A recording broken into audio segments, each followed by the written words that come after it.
엘리후가 욥의 세 친구들과 욥보다 나이가 어립니다.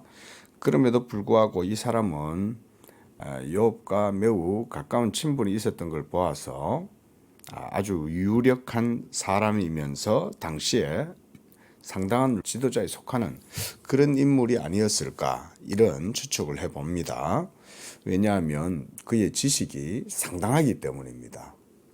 이런 지식을 가지는 정도면 또한 그 당대에 아마 상당히 유력한 그런 사회적인 위치, 지위, 이런 것들을 누릴 정도이고, 또 지식이 있는 사람인 거죠. 이 사람이 이런 고급의 지식을 가지는 사람이 욥의 친구였다는 걸 봤을 때 욥도 아마 이런 사람들이 주변에 있다는 걸 보면 욥도 뭐 보통 인물이 아니었다는 것을 알 수가 있는 거죠. 자, 그런데 지금까지 계속 욥의 세 친구와 욥과의 언쟁을 옆에서 지켜보고 있다가 이제 엘리후가 드디어 등장을 하는 겁니다. 내가 참다 못해서 내가 입을 열지 않을 수가 없다, 이러면서 이제 등장을 하는 거예요. 자, 이제는 3파전이 된 거예요. 예? 지금까지는 욥과 욥의 세 친구들과의 논쟁, 그래서 우리가 말하기를 율법주의 대 복음주의다, 이렇게 말을 할 수가 있어요.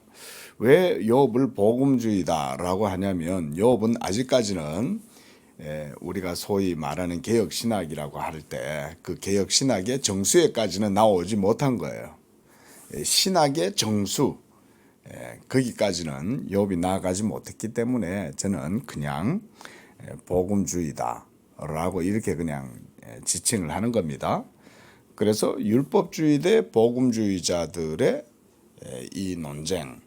그런데 이 엘리후는 말하자면 그거보다 훨씬 더 예리하고 정교한 신학을 가지고 있는 거예요.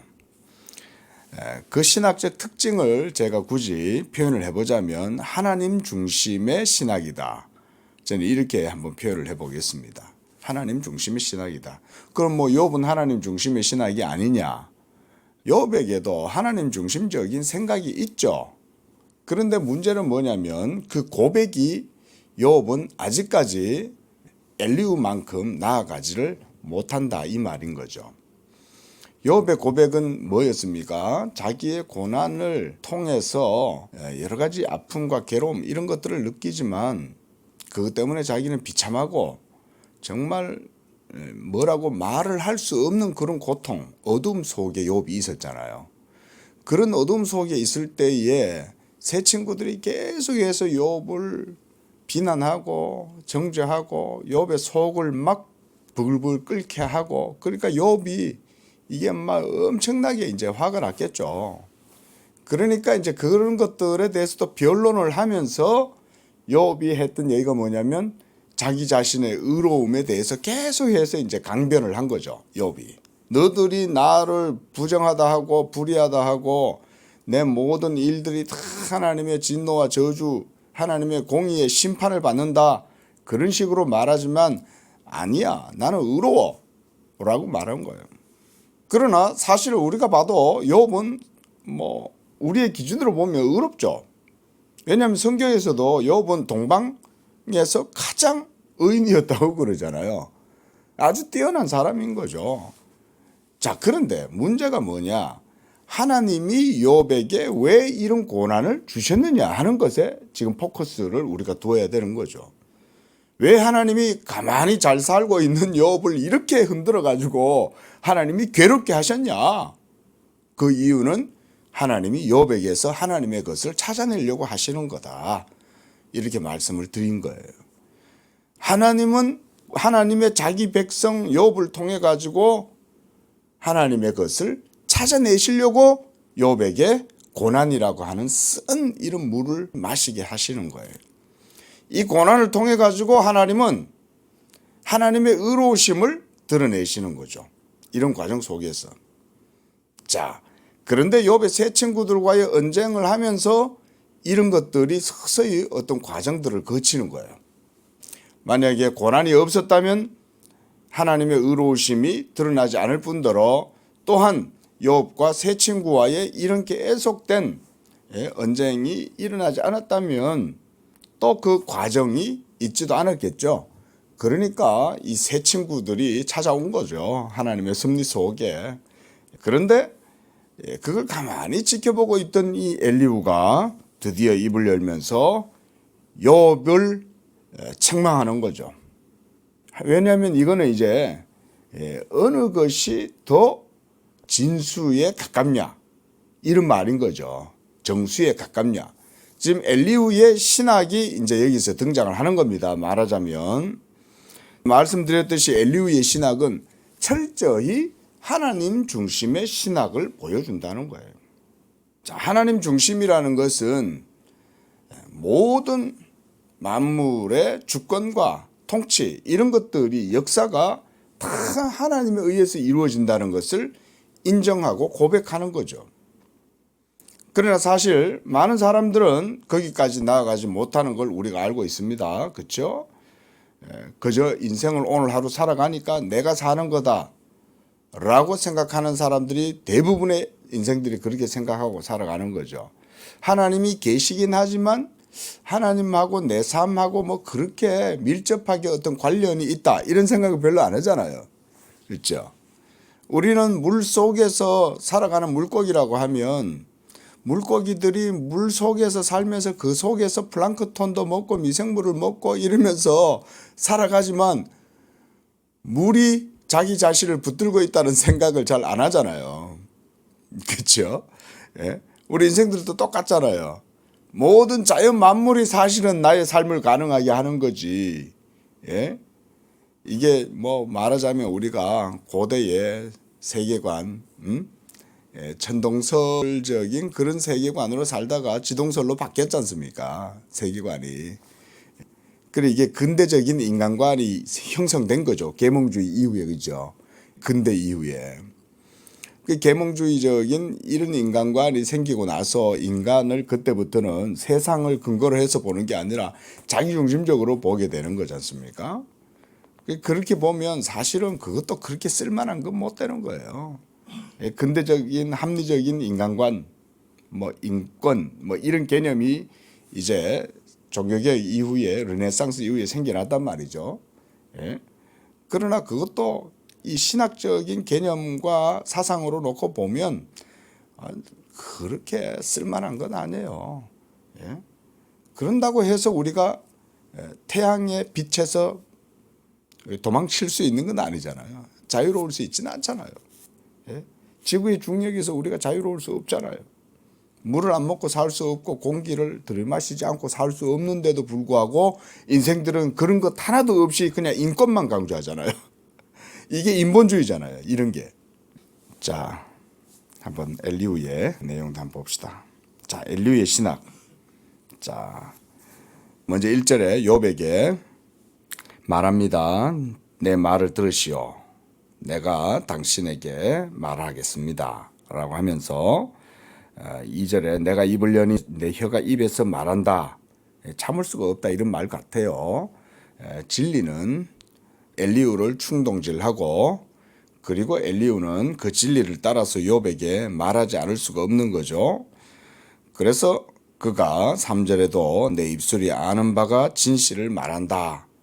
내가 참된 지식과 진리를 너에게 지금 얘기하겠다 그 말이잖아요. 그리고 4절에 보면 하나님의 영이 나를 지으셨고 전능자의 기운이 나를 살리시느니라. 이게 우리 인생들이 다 이것 때문에 살아가는 거예요. 오늘 하루도 우리가 하나님이 데려가시지 아니하고 오늘 하루의 인생의 삶을 허락해 주신 건 전능자의 기운이 우리에게 있기 때문인 거죠. 하나님이 우리를 하여금 하루하루 하나님의 작정과 섭리 가운데 살아가게 하시는 거예요. 이게. 그래서 5절에 그대가 할 수 있거든 한번 말해봐라 이건 거예요. 나의 신학과 너의 복음주의 신학을 한번 놓고 해보자. 오늘날도 말하자면 바른 개혁 신학과 복음주의 신학은 서로 놓고 칼 대 칼로 싸워보면 이게 틀려요. 칼이. 복음주의 칼은 휘두르면 깨집니다. 하지만 개혁주의 칼은 단단합니다. 자, 그래서 6절에 나와 그대가 하나님 앞에 동일하니 나도 흙으로 지으심을 입었은즉 내 위엄으로는 당신을 두렵게 하지 못하고 내 손으로는 그대를 이기지 못한다. 억누르지 못한다. 그대의 논리를 내가 어떻게 깨뜨리겠냐. 그러면 엘리후의 논리는 뭐라는 거예요? 오로지 하나님의 말씀의 권위만 가지고 내가 당신한테 말하겠다 이 말이잖아요. 그래서 하나님의 위엄을 말씀을 통해서 내가 드러내리라 라고 그렇게 말하는 거예요. 그대는 실로 내가 듣는 데서 말하였고 나는 그대의 말씀을 들었는데 보니까 9절에 나는 깨끗하고 악인이 아니고 순전하고 불의도 없다라고 말하니 그대의 말이 참으로 미련하고 어리석다. 그 말인 거죠. 자, 하나님은 모든 것에서 다 죄를 찾을 수 있고 불의함을 찾아낼 수 있죠. 그렇죠? 사람이 아무리 깨끗하게 행하였다 할지라도 그 깨끗하게 행한 행위 속에서도 하나님은 죄를 찾아내신다 이 말인 거죠. 하나님이 아담 속에서 죄를 찾으셨겠어요? 그렇죠? 하나님께서 아담 속에서 죄를 찾으셨겠냐고요? 그건 아니잖아요. 왜냐하면 하나님께서 만드신 모든 만물도 선하고 그래서 하나님 보시기에 좋았다 그랬잖아요. 하물며 사람조차도 아담조차도 하나님이 지으신 다음에 뭐라고 그러셨어요? 심히 보기에 좋았다 그랬잖아요. 아주 보기에 좋았다. 그런데 왜 하나님은 욥에게서 불의함을 찾아내시는 걸까요? 사실은 욥은 부패하고 타락한 인생이잖아요. 그렇죠? 우리 모두는 다 아무리 선을 행해도 그 선을 행한 행위 속에는 여전히 불의함이 있어요. 이것은 우리가 신학적으로 말하면 우리의 육체를 우리가 벗어나지 않는다 하면은 이거는 불가능한 거예요. 왜냐하면 우리 몸 자체가 죄의 몸이잖아요. 그리고 율법은 그것까지도 다 추궁하죠. 그러니까 엘리후의 이 말이 틀린 얘기가 아닌 거예요. 그래서 11절에 보면 내 발을 착고에 채우시고 나의 모든 길을 감시하신다. 이게 바로 공의가 이렇게 하시는 거죠. 공의가. 그러므로 내가 그대에게 대답하리라. 이 말에 그대가 의롭지 못하나니 하나님은 사람보다 크시다. 이런 게 이제 엘리후가 하나님 중심의 신학이라는 거예요. 하나님은 크시죠. 모든 것의 본질이고 원인자이고 또 모든 것들을 행하는 수행자시죠. 하나님은. 자, 13절 하나님께서 사람의 말에 대답지 않으신다 하여 어찌 하나님과 논쟁하겠느냐. 그렇잖아요. 하나님은 창조주시고 우리는 피조물이잖아요. 하나님은 토기장이에요. 그런데 토기가 어찌하여 자기를 빚은 도공을 향해 가지고 나를 왜 뚝배기 그릇으로 만들었어? 나를 고려청자로 만들어 주시오 라고 말할 수 있냐 이거죠. 이런 게 사도 바울의 신학하고도 일맥상통하죠. 사도 바울의 신학은 한마디로 복음의 정수를 보여주잖아요.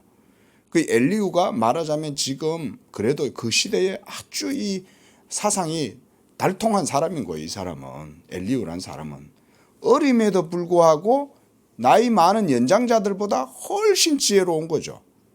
왜냐하면 그에게 하나님의 지혜가 있기 때문인 거예요. 그래서 계속해서 그가 말하면서 19절에서부터는 인생에 대해서 말을 해줘요. 이건 뭔 얘기냐면 19절부터 22절까지는 인생은 육체를 가진 연약한 존재다 그건 거예요. 우리는 시공간에 매일 수밖에 없고 환경과 상황에 제약을 받을 수 없는 연약한 자들이지만 하나님은 그런 분이 아니다 이 말이에요. 또 23절부터는 하나님께서 친히 능력을 행하시고 사람에게 생명을 주시는 분으로 이렇게 엘리후는 봅니다. 그래서 25절에 보면 그의 살이 청년보다 부드러워지고 젊음을 회복하리라. 모든 성도들에게 하나님은 하세요. 여러분 속에 암세포가 일어나도 하나님은 어느 순간 그거를 여러분들이 묻지도 않고 괴로워하지 않아도 하나님이 치료해 주시는 거예요.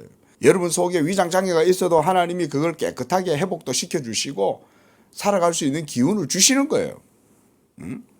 하지만 하나님께서 뭐 그렇게 또 드러나게 말을 한다고 해서 뭐 그런 것들만 특별하고 대단하다 그렇게 우리가 볼 필요는 없어요. 우리가 주일날도 말했지만 기적주의는 비성경적이에요. 그거는 성경을 거스르는 거예요. 하지만 기적은 하나님의 자유로운 뜻 가운데 이루어지는 거기 때문에 항상 있다고도 볼 수 있어요. 그래서 저는 평범함이 기적이다 그러는 거예요. 그렇죠? 평범한 일상적인 오디너리한 그런 삶 자체가 그게 모두 다 사실은 기적입니다. 이런 게 하나님 중심 신앙의 고백인 거예요. 자, 그래서 26절에 하나님께 기도함으로 하나님이 은혜를 베푸사 그로 말미암아 기뻐 외치고 하나님의 얼굴을 보게 하시고 사람에게 공의를 회복시키시느니라. 이 말은 모든 것을 하나님의 기준과 하나님의 의로우심을 따라 하나님이 행하심으로 하나님이 밑으로 떨어지는 건 다시 이렇게 세우고 회복시켜서 모든 만물과 사람이 생명 가운데 살아갈 수 있게 해주신다. 이런 말이잖아요. 지금도 하나님은 말씀으로 유지하시고 보존하시잖아요. 그렇죠? 그게 하나님 사역이잖아요. 그 다음에 29절부터 33절까지는 하나님이 행하시는 일은 뭐냐? 빛을 비추신다. 그래서 하나님이 이 모든 일을 사람에게 행하시고 30절에 그들의 영혼을 구덩이에서 이끌어 생명의 빛을 그들에게 비추신다. 그러므로 욥이여 내 말을 들으라. 그리고 33절 만일 없으면 내 말을 들으라. 내가 지혜로 그들을 가르치리라 그러잖아요. 자, 이 지혜 이게 바로 하나님 자신의 말씀을 우리가 지혜라고 그러잖아요. 그러니까 이 엘리후는 지금 이 하나님에 대한 지식과 사상을 가지고 있다. 이렇게 우리가 보는 거죠. 자, 34장입니다. 여기에서는 이제 지혜 있는 자들아 이렇게 엘리후가 말을 해요. 이 말은 그들이 진정한 지혜가 있다는 말일까요? 없다는 말일까요? 그게 아니죠. 하나님의 지혜와 사람의 지혜를 비교시켜 주는 거죠. 너희가 지혜가 있다고 생각하지만 참된 지혜가 뭐냐? 그건 바로 하나님 그분 자신이 참된 지혜인 거죠. 그렇죠? 하나님 그분 자신만이 참된 지혜인 거예요. 그거 이외에 나머지 모든 것들은 그냥 부산물, 부가물일 뿐인 거예요. 그래서 4절에 우리가 정의를 가려내고 무엇이 선한가 우리끼리 알아보자. 한번 우리가 삼파전을 하는데 지금 누구의 칼이 제일 센지 그럼 한번 진짜 진검승부 한번 해보자 이런 말이잖아요. 예, 말하자면. 그래서 5절에 욥이 말하기를 내가 의로우나 하나님이 내 의를 부인하셨다. 또 내가 정담하는데도 거짓말쟁이라고 하시고 나는 허물이 없지만 화살로 상처를 입었노라 하니 어떤 사람이 욥과 같으랴. 욥이 비방하기를 물 마시듯 하며 악한 일을 하는 자들과 한패가 되어 악인과 함께 다니면서 이르기를 사람이 하나님을 기뻐하나 무익하다 하는구나. 이러면서 욥을 비난하는 거죠. 자, 우리가 하나님 앞에서 아무리 의롭다고 한들 그 의를 하나님 앞에 자랑할 수 있습니까? 예수님도 그러잖아요. 우리가 이 모든 일을 행한 다음에 뭐라고 말하라 그러냐면 나는 무익한 종이다 라고 말해라는 거죠. 맞잖아요. 제가 여기서 여러분 앞에서 하나님의 의를 드러내고 모든 선한 일을 행했다 할지라도 제가 여러분 앞에서 저 잘했죠 라고 말할 수는 없는 거죠. 그렇게 행할 수 있었다면 정말 내가 진실되고 선하게 행할 수 있었다 하면 그 자체가 뭡니까? 하나님의 은혜인 거죠. 하나님의 것이죠. 이런 하나님 중심 신앙의 고백이 엘리후에게는 있는 거죠. 그리고 그는 그 모든 것들을 다 하나님께 영광을 돌리는 거예요. 그래서 10절에 보면 너희 총명한 자들아 하나님은 악을 행하지 아니하시고 전능자는 결코 불의를 행하지 아니하신다 라고 하면서 하나님이 행하시는 일들에 대해서 말해주는 거예요. 자, 우리가 욥의 세 친구들의 말도 맞고 욥의 말도 어떻게 보면 다 맞는 거죠. 그렇죠? 그런데도 불구하고 나중에 하나님이 결론을 내리잖아요. 욥의 세 친구들의 말이 틀렸다라고 말하는 거죠. 그건 뭔 얘기일까요? 또 하나님은 욥도 책망합니다. 나중에. 근데 처음에는 욥을 하나님이 칭찬하셨잖아요. 욥과 같은 자가 없다. 요걸 잘 보셔야 돼요. 왜 하나님은 처음에 욥과 같은 자가 없다고 하나님 스스로 사탄에게도 하나님께서 자랑을 하셨는데 왜 막판에 가가지고는 그 모든 상황이 결국은 하나님의 의가 드러나게 하면서 욥의 연약함과 불의함조차도 드러나게 하시냐. 이런 게 이제 하나님은 하나님의 것을 이런 과정 속에서 찾아내신다는 거죠. 결국 욥의 고난은 하나님의 의를 드러낸다라고 하는 것이 욥기의 주제인 거예요. 하나님은 자기 택한 백성들을 그렇게 쓰시는 거예요. 그러면 단지 어떤 하나의 어떤 하나님의 목적을 이루기 위한 수단으로만 성도들을 쓰시냐? 그건 아니에요. 그게 아니라 하나님의 의로우심이 드러남으로써 욥의 믿음이 훨씬 커지는 거예요. 이게 이제 하나님의 성도를 향한 하나님의 뜻이라고 할 수가 있어요. 이게 고난의 목적인 거예요.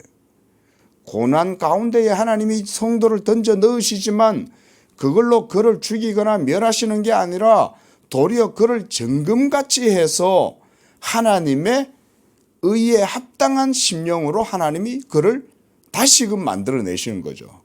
예? 이게 하나님의 뜻이었던 거예요. 그리고 욥도 의로운 상태로 만들어내실 뿐만 아니라 하나님도 자기의 의를 드러내시는 거죠. 이게 로마서 9조하고 좀 비슷하죠. 하나님이 예수 믿는 사람을 의롭다 하시고 동시에 자기도 의로우시고 이런 게 우리가 로마서의 주제잖아요.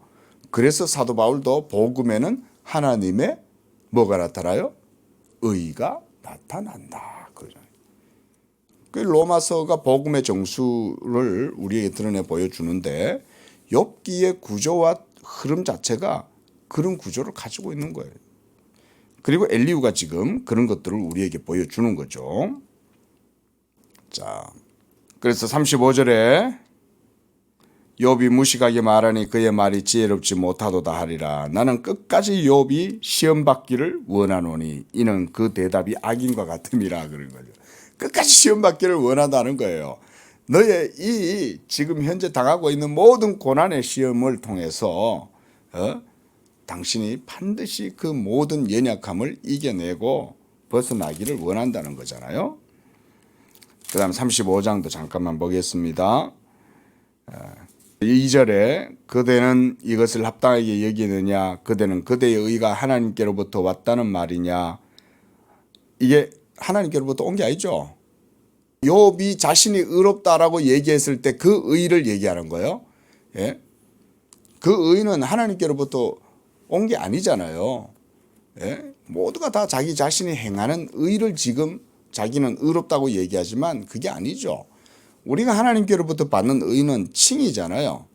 그렇죠? 예수 그리스도로 말미암아 우리에게 주어지는 그 의는 믿음으로 말미암아 의롭다함을 얻는 것인데 결코 행위로는 하나님 앞에 의롭다함을 얻을 수가 없는 거잖아요. 근데 욥은 지금 자기의 행위를 계속 의롭고 선한 것이었다라고 말을 하는 거죠. 그런데 가만히 생각해 보세요. 하나님이 욥을 칭찬하고 욥은 동방에서 가장 뛰어난 의인이다라고 얘기할 때 하나님이 왜 그를 의롭다고 얘기하셨을까요? 욥 속에 뭐가 있어서? 믿음이 있어서 그런 거예요. 그 믿음을 보시고 하나님은 욥을 의롭다고 하시는 거지. 그리고 지금 이런 고난의 불목불 속에서도 하나님은 뭘 끄집어내시냐면 믿음을 끄집어내는 거예요. 그래서 정금 같은 믿음으로 나아갈 수 있도록 하고 그 믿음 속에 혼합물들, 찌꺼기들 이런 것들을 하나님이 다 도가니 속에서 전부 다 녹여가지고 태워버리시는 거예요. 지금 그런 과정인 거죠. 자, 지금 엘리후가 바로 그런 얘기를 합니다. 그래서 7절에 그대가 의로운들 하나님께 무엇을 드리겠고 그대의 손에서 하나님이 무엇을 받으시겠느냐. 그렇죠? 자, 말씀을 맺읍시다. 하나님은 의로운 분이세요. 그 의로움은 우리 인생들이 의롭다고 생각하는 어떤 도덕적, 윤리적 어떤 그런 가치와 틀립니다. 그리고 인생의 지혜와 하나님의 지혜도 다릅니다. 무엇보다 하나님은 창조주시고 우리는 피조물이에요. 우리는 흙이에요.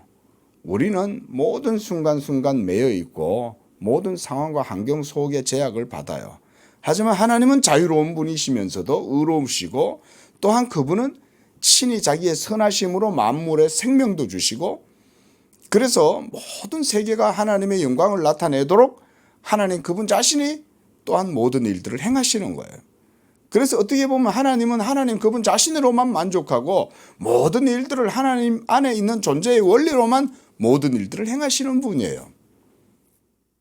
어떻게 보면 이 모든 세상과 만물은 하나님의 그분의 존재에 그냥 묻어가는 거예요. 묻어가는 거예요. 예? 지구가 자기 스스로 돌린다고 생각하십니까? 태양계가 자기 스스로 돌아간다고 생각하십니까? 아닙니다. 모든 세계는 다 하나님이 주권적으로 모든 일들 다 하세요. 여러분들의 오늘 하루의 생명도, 여러분들이 오늘 하루에 살아가는 삶의 에너지, 정열 이런 것들도 다 하나님께로부터 주어지는 것이다. 이거를 고백하시면 오늘 하루의 삶도 믿음으로 하나님께 영광을 돌리는 겁니다. 기도하겠습니다.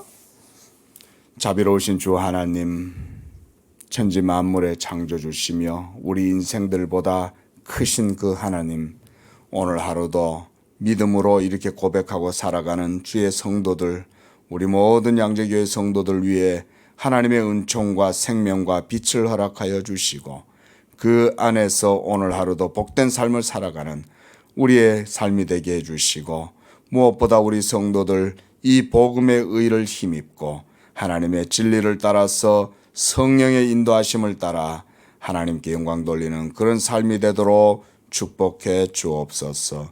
예수님의 이름으로 기도합니다. 아멘.